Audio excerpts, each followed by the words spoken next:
Get her out of here. We don't need another charity case wasting our time. The words sliced through the conference room, loud enough for everyone to hear, yet no one flinched, no one objected. A simple black woman, standing quietly by the door, became the target of dismissive glances, muffled laughter, and careless commands. They assumed she was staff, a mistake, an outsider who had wandered into a world built on polished shoes and expensive lies. They waved her toward the coffee cart without a second thought, tossed orders at her, as if she were invisible. Yet each arrogant word, each sneer, each smug chuckle was laying the foundation for a fall none of them could see coming. In a room built for billion-dollar negotiations, they had already lost the most important deal of their lives without even realizing it. If you believe appearances can deceive those who think they hold all the power, hit like and subscribe for more stories that expose the truth beneath the surface. And tell me in the comments where you're watching from and what moment in this story shocks you the most. The conference room on the 37th floor of Lexington Tower gleamed under the midday sun. Floor-to-ceiling windows framed the skyline, while a massive oval table dominated the center of the room, polished to a mirror-like shine. Around it, executives in tailored suits whispered among themselves, adjusting their watches, tapping their pens, checking their emails. The atmosphere was crisp, formal, humming with unspoken competition. Into this arena walked Justine Moore, her steps firm but unhurried, her face composed. She wore a modest navy blue suit and carried a well-worn leather portfolio close to her side. Her skin glowed richly under the fluorescent lights, her natural hair neatly pulled back, her posture neither defiant nor submissive, simply professional. Yet her presence caused a distinct ripple in the room. Conversations faltered, heads turned, assessing, then quickly turning away. A few whispered comments floated just above the hum of the air conditioning. A young man near the end of the table shot her a glance and snickered quietly into his hand. Further down, Amanda Klein, Vice President of Regional Operations, leaned sideways toward Robert Steele, muttering something that made his mouth twist into a smug half-smile. Without lifting his gaze fully to meet her eyes, Robert gestured lazily toward the coffee station set up near the wall. There was no inquiry about her identity, no greeting. His manner suggested a command so routine he barely needed to articulate it. His hand flicked carelessly, as if dismissing a bothersome thought. Justine paused, her gaze holding for the briefest moment, absorbing the action, the tone, the absolute certainty with which she believed she belonged to a service role. She said nothing. Calmly, she moved toward the coffee cart. As she passed clusters of seated executives, she felt their eyes brush against her, some curious, others indifferent, a few openly amused. There was no malice sharp enough to cut, only the insidious, casual dismissal that was infinitely more corrosive. At the coffee station, Justine methodically began pouring cups. She heard snatches of conversation from the table behind her, talks of capital investments, strategic expansions, multi-million-dollar bids. Words she knew better than most of them, words she had wielded for years. She lined up the cups neatly, carried them across the room without fanfare, and placed them one by one before the executives who barely acknowledged her existence. A few murmured vague thanks without making eye contact.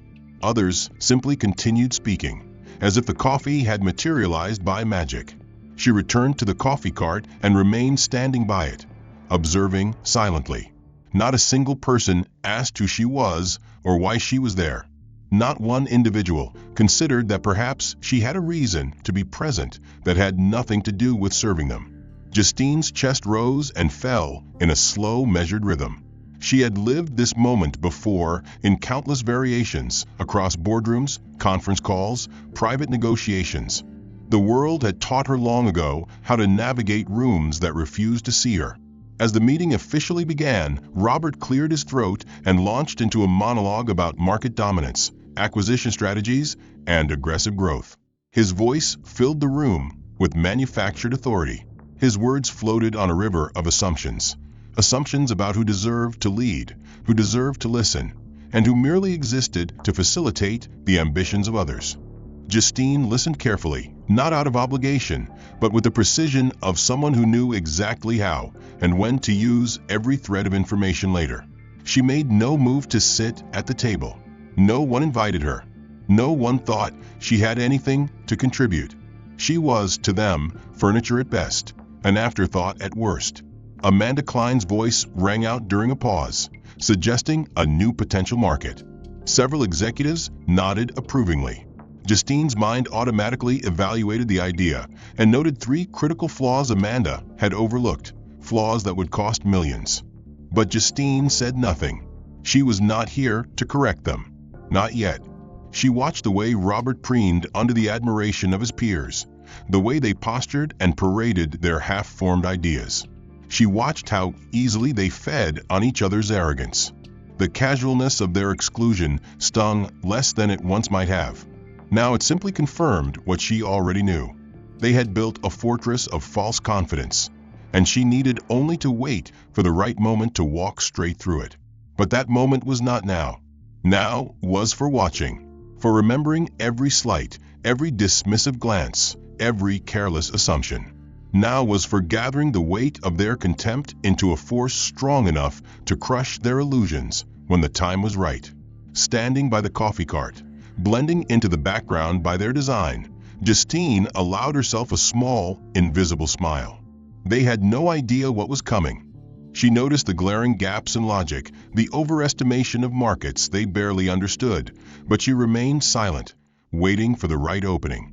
When Robert, glancing around the room, said, "We need fresh ideas, something bold, something from the ground up," Justine saw her opportunity. She took a single step forward, her voice calm and measured, as she said, "I have an observation about the projected expansion in the Northeast sector." The entire room seemed to freeze for a heartbeat. Then, almost as if rehearsed, a ripple of laughter swept across the table. Some leaned back in their chairs, exchanging amused looks. Others shook their heads, as if indulging a child speaking out of turn. Amanda Klein covered her mouth in mock surprise, whispering loudly enough for all to hear, "Oh, the secretaries got investment advice now." Justine stood motionless, absorbing the sting without reaction, her eyes steady, her mind colder than the steel beams that held up the skyscraper they sat in. Robert waved a hand dismissively and said, "Let's stay on track, shall we?" prompting a round of condescending chuckles. Justine's lips pressed into a thin line, but she refused to lower her gaze. She stayed exactly where she was, unwilling to shrink herself for their comfort. As the discussion resumed, Amanda casually gathered a stack of briefing documents, pretending to organize them, before she stood up and, with an exaggerated stumble, let the entire pile tumble forward. Papers and files rained down, landing squarely on Justine's lap and shoulders. The impact was light, but the message was heavy with contempt. "Oh dear, clumsy me," Amanda said in a syrupy tone that fooled no one, then turned back to her seat without a second glance. A few muffled snickers floated through the room. No one offered to help. No one apologized. No one acknowledged that what had happened was anything more than an unfortunate accident. Justine slowly gathered the papers, her movements deliberate, each action carved with dignity. She returned the documents neatly to the corner of the table, without a word. As she straightened, she met the eyes of several executives, none of whom could maintain her gaze for more than a second. Robert resumed speaking, launching into another tedious monologue about market domination, clearly eager to pretend nothing had happened. Justine returned to her place at the side of the room, her hands clasped lightly in front of her, her face unreadable. Inside, she catalogued every insult, every slight, every sneer, storing them like precious stones to be set into the crown of her inevitable victory. They believed they had put her back in her place. They believed they had silenced her. What they had done, without realizing it, was sharpen her resolve to an edge they would not be able to blunt. As Robert droned on, she caught Amanda glancing back at her over her shoulder with a smirk of satisfaction, as if daring her to try again. Justine smiled faintly, so faintly it was almost invisible, and turned her attention back to the speaker. Let them think they had won this round. Let them grow complacent in their triumph. She had no need to fight every insult or correct every slight. The real correction, she knew, would come later, and when it did, it would be complete. When Robert opened the floor for open discussion about the projected revenue streams from the upcoming property merger, there was a flurry of activity. Everyone wanted their voice heard, their ideas championed. Justine, noting a critical oversight in their models, waited for a small pause before speaking, her voice clear and composed. If we adjust the projected occupancy rates based on the current leasing trends, the revenue estimates might be significantly lower than expected, she suggested, aiming to point them toward a massive risk they were overlooking. The words were not even fully out of her mouth before Thomas Griffin, a senior vice president, cut her off with a booming laugh that filled the room. "Sweetheart," he said, patting the air dismissively, "why don't you let the big players handle the heavy lifting?" His tone dripped with mock affection, the condescension sharp enough to slice through steel.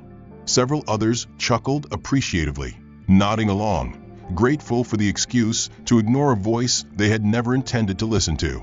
Justine kept her expression neutral, but inside she felt a familiar knot of anger tighten, an old anger, tempered by years of practice into something stronger than rage. She shifted her weight slightly, grounding herself, refusing to be moved by their sneering disrespect. Before she could respond, another executive, Gregory Park, leaned back in his chair with a slow, exaggerated stretch and said, "I bet she skimmed the investor reports and now thinks she's a financial analyst." His words were met with a fresh round of laughter, louder, harsher this time, as if by sheer volume they could drown out the insult's ugliness. Justine's hands tightened briefly at her sides, the only visible crack in her armor, before she deliberately relaxed them again. She raised her chin slightly and met Gregory's gaze with a calm so unnerving that he looked away first. The meeting pressed forward without her, the executives returning to their shallow brainstorming, the room's atmosphere thick with the smug satisfaction of those who believed they had reinforced their dominance. Every word, every gesture, every dismissive smirk was another brick in the wall they thought would keep her firmly on the outside. They mistook cruelty for strength. They mistook unity in ignorance for power. They mistook her silence for defeat. Justine listened carefully, not because their ideas impressed her, but because understanding their thought process, or the lack thereof, was crucial to the next stages of her plan. They built their future on assumptions she knew were false, and they dismissed the only person in the room who might have saved them from themselves. Yet she remained silent, letting them believe they had succeeded in shoving her back into invisibility. Let them underestimate her. Let them bury themselves under their arrogance. She had no intention of saving them from the consequences of their choices. She would watch them march confidently toward their own undoing, each step fueled by the belief that they had won today. The executives no longer merely ignored her presence. They seemed determined to erase it altogether, weaving a silent conspiracy of exclusion through glances, whispers, and calculated oversights. As Robert outlined the next phase of discussion, he instructed his assistant to distribute a new set of confidential briefing packets, each filled with projected financials and sensitive negotiation points. The assistant, a slim, eager young man named Tyler, moved briskly around the table, placing a packet carefully before each executive, offering a polite nod or a brief murmur of acknowledgement. When he reached the end of the main seating area, where Justine stood with composed stillness, he hesitated for the briefest second, glanced back toward Robert, then tucked the remaining folders under his arm and continued walking without handing one to her. It was not a mistake. It was a choice, a deliberate exclusion designed to communicate her irrelevance.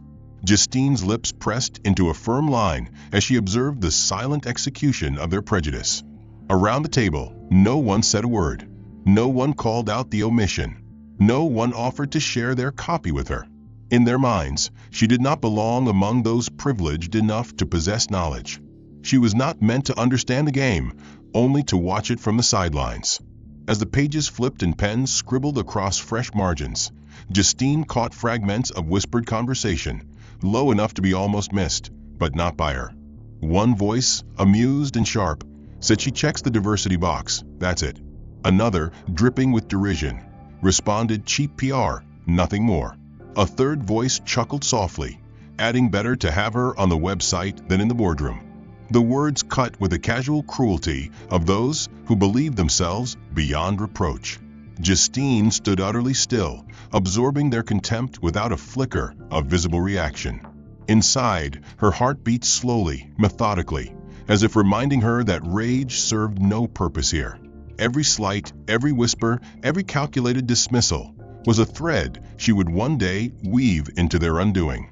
She studied the executives carefully, noting who laughed, who nodded, who remained silent but complicit. Their faces blurred together, a tapestry of arrogance and ignorance stitched tightly by privilege. Amanda Klein, in particular, seemed to relish the moment, leaning back in her chair, arms crossed, a smug smile playing at the corner of her mouth, as if she had orchestrated the entire spectacle and was enjoying its perfect execution. Robert Steele continued speaking at the head of the table, his words polished but hollow, preaching about corporate responsibility and community investment with the oily ease of a man who believed virtue could be purchased and branded. Justine thought of the glossy brochures in the lobby downstairs, filled with images of smiling, diverse employees posed like trophies, and wondered how many others had been used, discarded, and forgotten like she was meant to be. Yet even as they attempted to erase her, Justine remained rooted, her mind clear, her resolve sharpening. She did not need a packet of recycled talking points to understand the playing field. She had built playing fields larger than this, moved pieces heavier than these fragile egos could imagine. Their exclusion was not her weakness, it was her camouflage.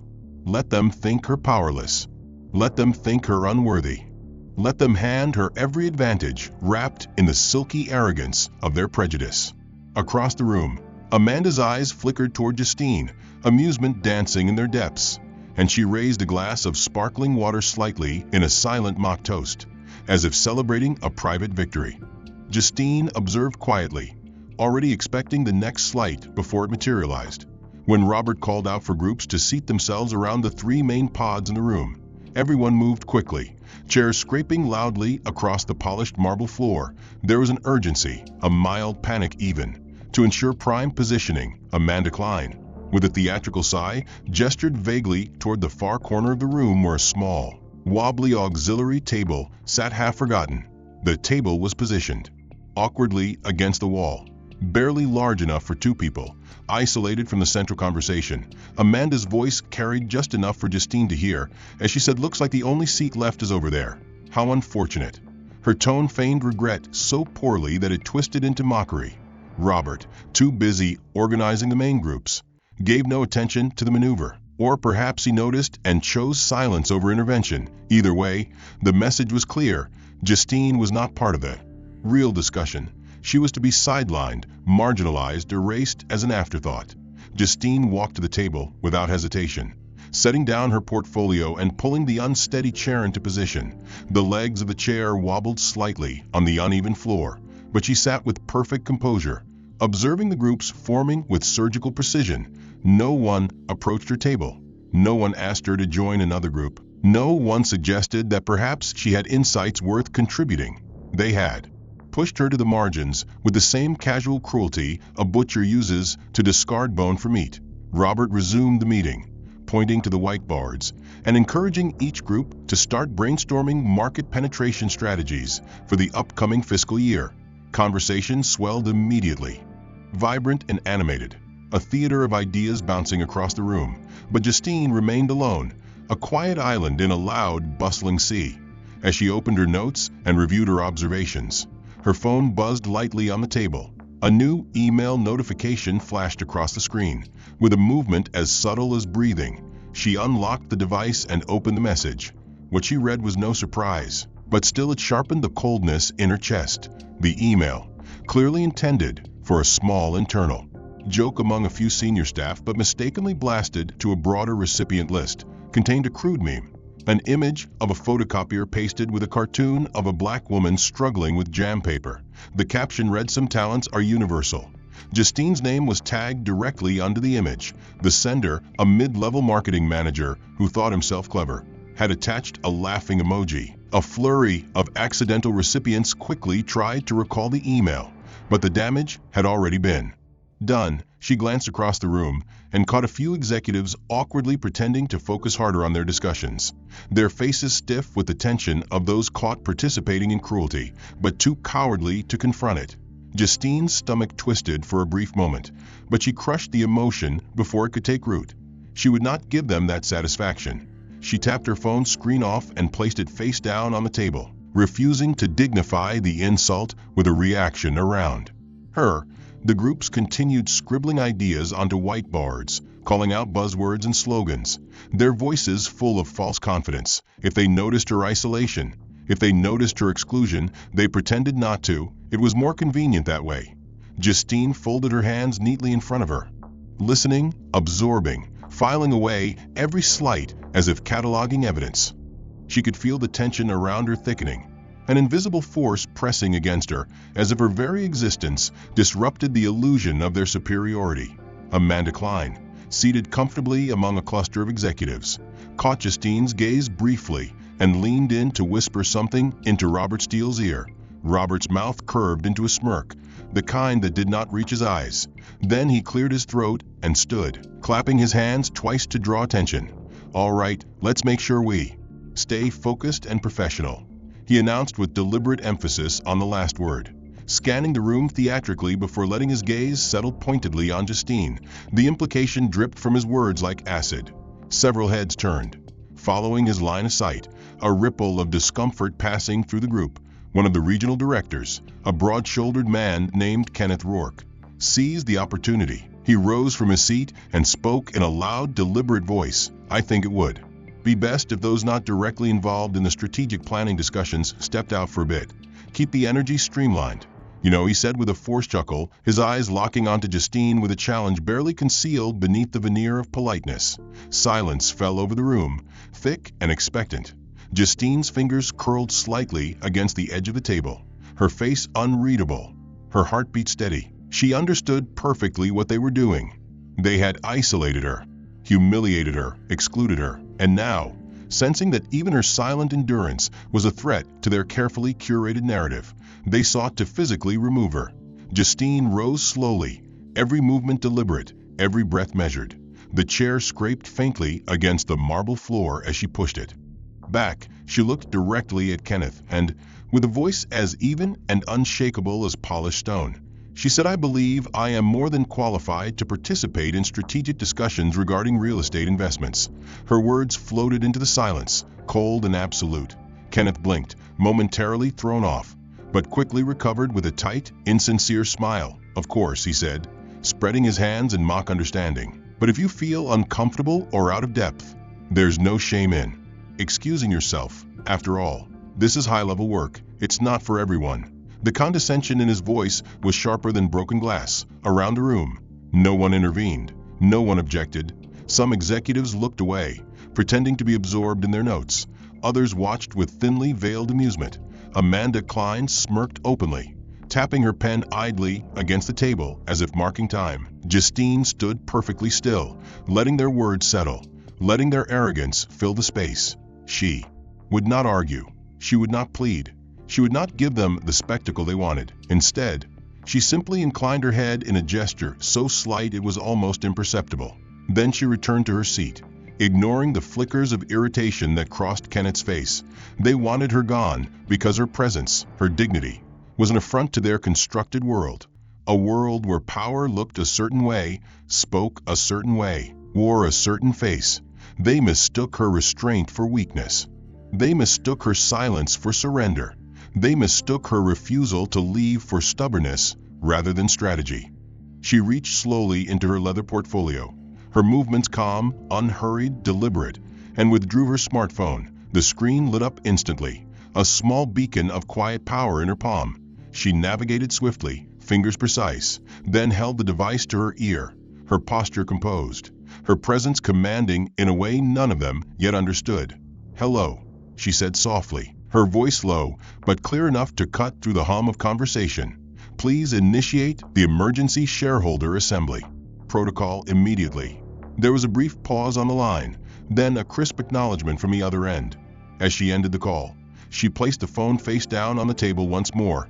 The executives continued talking for a few more moments, oblivious, until one of the senior analysts, a sharp-eyed woman named Lindsay Hartwell, happened to glance toward Justine and caught the tail end of her conversation. Lindsay's brow furrowed slightly, suspicion flickering across her features. Almost without thinking, she opened her laptop and began typing quickly, pulling up the corporate lease records for Lexington Tower and the surrounding properties. Her fingers paused mid-typing when a name appeared on the ownership documentation. Her face drained of color. Her breathing hitched imperceptibly. Across the page in bold, legally binding print were the words Moore Holdings Incorporated, principal owner, Justine A. Moore. Lindsay sat frozen for a moment, then snapped her laptop shut with a soft thud. Too stunned to move, her sudden, stiff posture caught Amanda Klein's attention, who leaned over and whispered sarcastically, "You look like you've seen a ghost." Lindsay didn't respond. Her eyes fixed across the room, where Justine sat motionless, every inch of her radiating quiet control. Lindsay's mind raced, connecting dots she had not seen before. The old leather portfolio, the lack of corporate insignia, the unshakable calm even under relentless humiliation. It all made perfect sense now. She realized with dawning horror that not only had they insulted the wrong woman, they had spat in the face of the very person who held the fate of their entire company in her hands. A low murmur of confusion began to spread as a few others noticed Lindsay's reaction and began checking their own devices. The energy in the room shifted subtly, anxiety leaking through the cracks in their bravado. Robert Steele, sensing the change but not yet understanding its source, frowned and demanded sharply, "Everything all right over there?" Lindsay hesitated, torn between self-preservation and the crushing realization that nothing could undo what had already been set in motion. She opened her mouth, but no sound emerged across the room. Justine finally stood, her movement drawing every eye whether they wanted to look or not. She adjusted the cuffs of her blazer, straightened her portfolio under her arm, and began walking slowly, deliberately toward the main table. Each step measured, each breath a silent declaration of authority. The room seemed to contract around her, the noise dying away until only the faint hum of the city beyond the windows remained. Justine reached the head of the table and laid her portfolio down with a soft, definitive sound. She did not need to raise her voice. She did not need to explain. Her very presence now demanded acknowledgement, demanded respect, demanded fear, and fear she found, blossoming like poisonous flowers in the widened eyes and stammering mouths of those who had so carelessly dismissed her. Justine lifted her gaze and met Robert Steele's eyes directly, his confident smirk faltering under the weight of her stare. He opened his mouth to speak, perhaps to bluster or deflect, but no words came. Around the room, phones buzzed urgently as alerts began pinging about the sudden activation of the emergency shareholder meeting. Names and positions flashing across screens, each one driving the nails deeper into the coffin of their ignorance. The room sat suspended between disbelief and dawning panic as Justine Moore, standing tall at the head of the table, calmly opened her leather portfolio and drew out a simple folder. She laid it on the table and flipped it open with the same precision she had shown all afternoon, revealing neatly organized documents, each page bearing legal insignias and signatures that no one in the room could possibly dispute. The executives, frozen in their chairs, stared as she pulled the first sheet forward and spoke with a calm authority that sliced through the thick silence. "As principal owner and CEO of Moore Holdings," she said evenly, "I oversee a commercial real estate portfolio that spans across 36 states, comprising 172 commercial properties with an estimated market value exceeding $2 billion.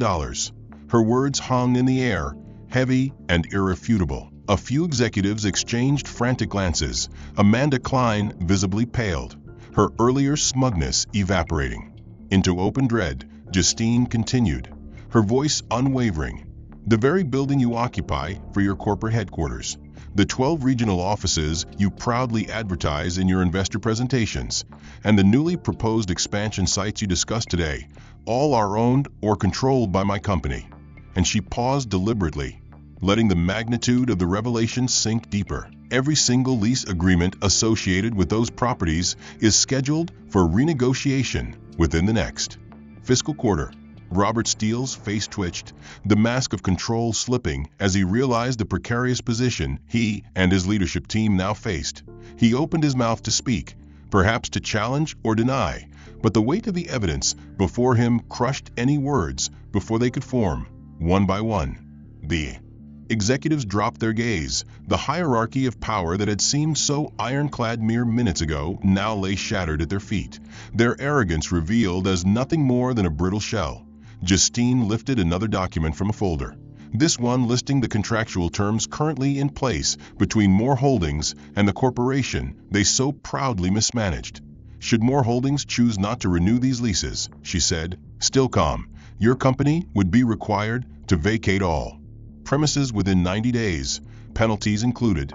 There was no threat in her voice, only the cold delivery of fact. An executive seated at the far end of the table shifted uncomfortably, his throat working as if he wanted to speak but could not summon the courage. Across the room, Lindsay Hartwell sat rigid, her hands clenched under the table, realizing just how deeply implicated they all were. Amanda Klein made a small, strangled noise, part whimper, part breath, her eyes darting toward the exit as if calculating the fastest way to flee the wreckage she had helped create. Justine let her gaze sweep the room slowly, taking in the bowed heads, the trembling hands, the sudden absence of laughter. She knew they saw her now, truly saw her, not as a background fixture or a diversity checkbox, but as the force that controlled the ground beneath their feet. The air in the room seemed thinner, tighter, every breath drawn with difficulty. She closed the portfolio with a soft, final snap, the sound as decisive as a judge's gavel.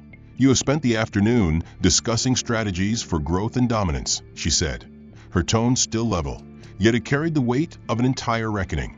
Yet it appears you failed to account for the very foundation upon which you stand. Her words, so simple, so devastating, landed with surgical precision.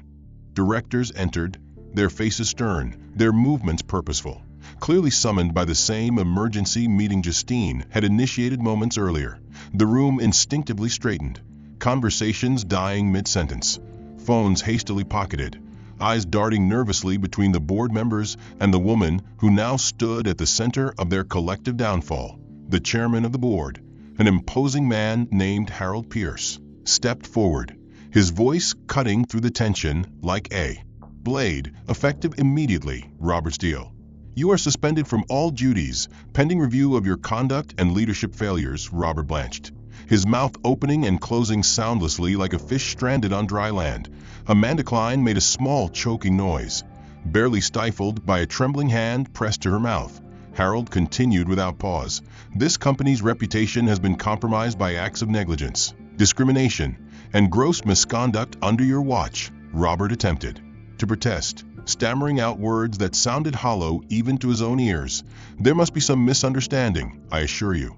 But Harold held up a hand to silence him, the authority in the gesture absolute. The directors moved swiftly, conferring quietly among themselves, drafting the initial steps of the damage control operation that now loomed like a storm cloud over the corporation. Phones buzzed relentlessly as news of the unfolding scandal began leaking beyond the closed doors. Internal emails flagged urgent. Legal counsel summoned discreetly but quickly. Justine remained where she was, silent, composed, her presence a constant reminder of the truth they could no longer deny. Several executives who had laughed earlier now shrank into their seats, wishing desperately to be invisible. Amanda Klein in particular seemed to wilt under the crushing weight of exposure, her earlier smirks and snide comments now turning into a mask of terror. One of the junior legal advisors, pale and sweating, whispered urgently into Harold's ear, and a few minutes later, an announcement was made to the room, effective immediately. Formal investigations will be launched regarding violations of federal and state anti-discrimination laws. All communications, internal emails, and meeting recordings will be subject to subpoena. The blood drained from several faces as the implication sank in. The email mocking Justine, once a petty joke among insiders, now transformed into a smoking gun of undeniable prejudice. Lawsuits would follow, settlements would be demanded, and reputations meticulously built over decades would crumble within weeks. Amanda tried to speak, her voice a broken whisper. It was just a joke. Nobody meant anything. But Harold's cold stare froze the words in her throat.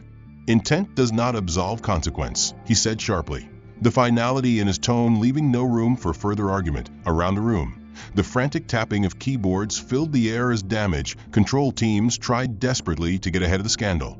But it was already too late. The narrative had slipped beyond their grasp. Reporters smelled blood. Activist groups prepared statements. Clients reconsidered contracts. The company's stock price would plummet the moment markets opened.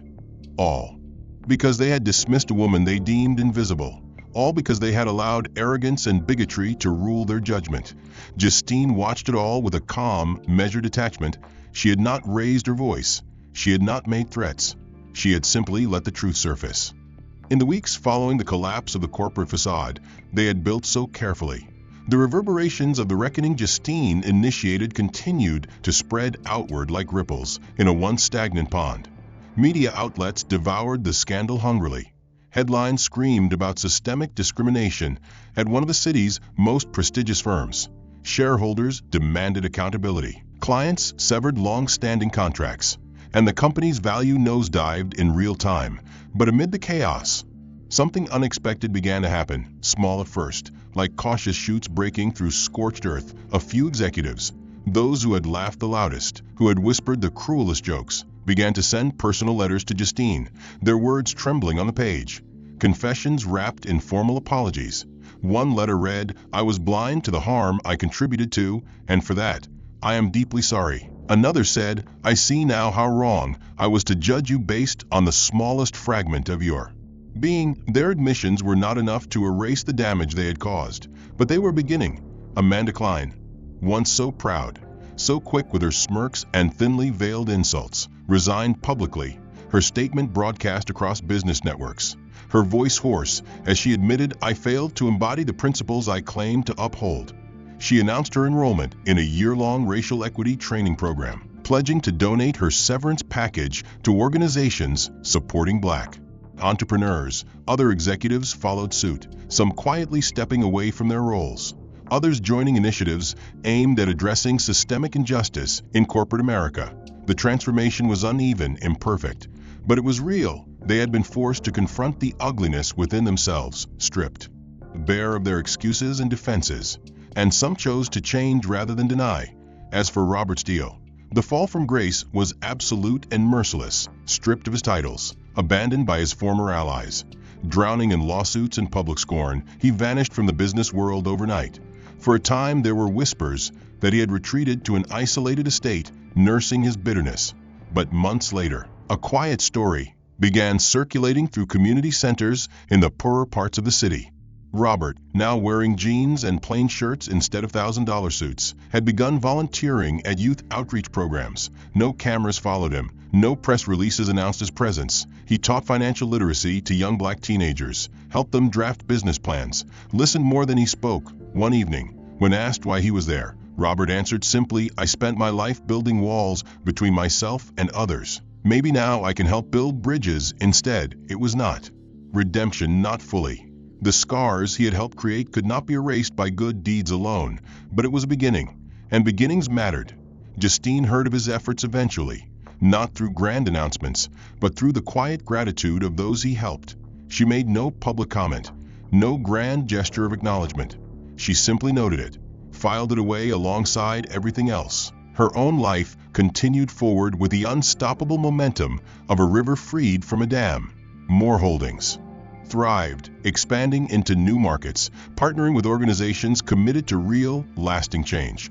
When asked by reporters about the scandal that had launched her into the public eye, Justine would only smile faintly and say, "True character is revealed when no one is watching, and I saw enough to know who people really are." She bore no outward malice, but she also bore no illusions. Forgiveness was a path some could walk, but trust once broken was a fortress seldom rebuilt. The conference room where it had all begun stood empty now. The company relocated after their leases expired, unable to repair the shattered relationships or the tarnished reputation that clung to their name like smoke. Yet, amid the ruins, growth happened. Slow, painful, real. Not all would become better people, but some would, and that was enough. As for Justine, she stood taller than ever, not because she sought revenge, but because she had demanded and received the respect that had always been her due, not by raising her voice, not by lowering herself, but by holding steady in the storm until the world had no choice but to see her, truly see her. And in that vision, there was power beyond anything they had ever imagined. The end. If this story made you think twice about the power of dignity and quiet strength, take a second to like the video and subscribe for more true stories that reveal what lies beneath the surface. I'd love to hear your thoughts too. Which moment hit you the hardest? And what would you have done in Justine's place? Drop a comment below and tell me where you're watching from. Your voice matters here more than you know.